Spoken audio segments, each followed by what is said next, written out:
स्वादिष्ट तांदळाची खीर कशी बनवायची आज आपण हे बघणार आहे. तर चला रेसिपीला सुरुवात करूया. लागणारे साहित्य: अर्धा कप तांदूळ, 1 लिटर दूध, अर्धा कप साखर, अर्धा टीस्पून वेलची पूड, 5 ते 6 बदाम, 5 ते 6 काजू, 5 ते 6 पिस्ता, 1 टीस्पून तूप.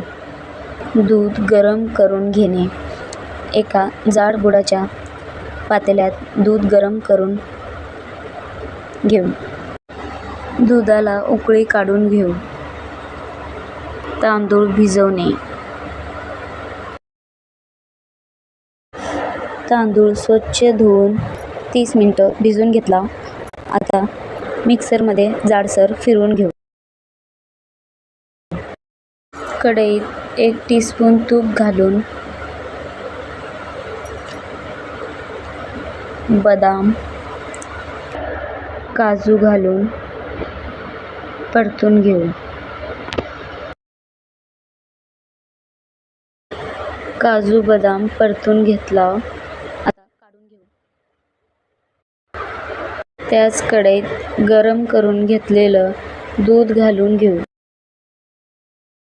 दुधाला उकळी आल्यानंतर मिक्सरला फिरवून घेतलेलं तांदूळ घालून घेऊ आणि सतत हलवत राहा जेणेकरून तांदूळ तळाला चिटकणार नाही.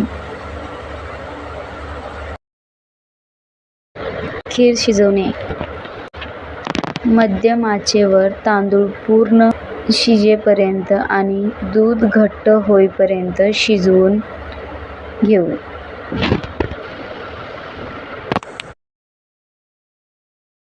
पंधरा मिनिट आपण तांदूळ शिजवून घेतला.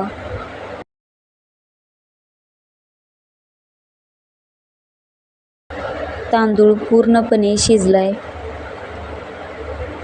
त्यात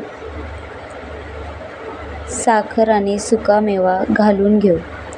साखर घालून नीट मिक्स करून घेऊ. साखर घालून मिक्स करून घेतला. आणखी 5 मिनिटं शिजवून घेऊ. साखर घालून 5 मिनिटं शिजवून घेतला. तुपात परतलेले काजू, बदाम, पिस्ता आणि वेलची पूड घालून घेऊ.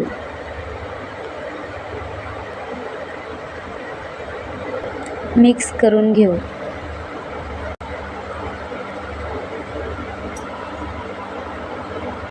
मिक्स करून गॅस बंद करून घेऊ. अशा प्रकारे आपण स्वादिष्ट तांदळाची खीर बनवला. अधिक चविष्ट बनवण्यासाठी केसर दुधात भिजवून त्यात घाला. थोडी खीर घट्ट हवी असल्यास तर दुधाचं प्रमाण कमी करू शकता. मस्त गोडसर आणि सुगंधी तांदळाची खीर तयार आहे. रेसिपी आवडल्यास चॅनलला लाईक, शेअर, सबस्क्राईब करा.